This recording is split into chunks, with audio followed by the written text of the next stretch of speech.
اس میں کوئی شک نہیں کہ کووڈ نے لائف سٹائل کے ساتھ ساتھ زندگی سے جڑی ہر چیز کو متاثر کیا ہے. بڑی بڑی کمپنیوں میں ملازمین کی برطرفیاں ہوں یا انڈسٹریز اور بزنسز کا بند ہو جانا، یہ سب معمول کی خبر بن چکا ہے.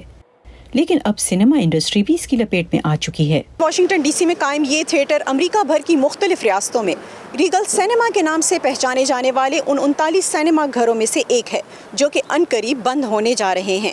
لیکن ایسا کیوں؟ ستمبر میں ان سینما گھروں کو چلانے والی برطانوی کمپنی سنے ورلڈ نے اعلان کیا کہ وہ دیوالیہ ہو رہی ہے. یہ کمپنی اس وقت $4 ارب 80 کروڑ سے زیادہ کی مقروض ہے. اس بینکرپسی کی کئی وجوہات بتائی جا رہی ہیں. ان میں گزشتہ تقریباً 2 برسوں سے کووڈ وبا کی وجہ سے فلموں کی پروڈکشن میں تاخیر، فلموں کی نمائش میں کمی یا لوگوں کا معمول سے کم آنا.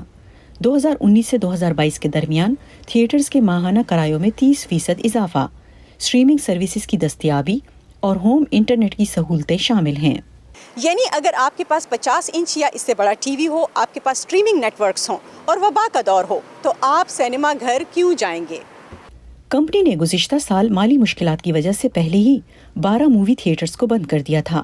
نیشنل ایسوسی ایشن آف تھیٹر اونرز کے مطابق کووڈ کے آغاز کے بعد سے امریکہ میں 40,000 سے زیادہ تقریباً 500 مختلف سکرینز بند ہو چکی ہیں.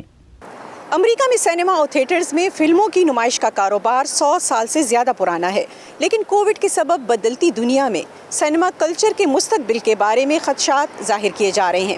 آپ کے شہر میں سینما گھروں کی کیا صورتحال ہے؟ کامنٹ سیکشن میں ضرور بتائیے.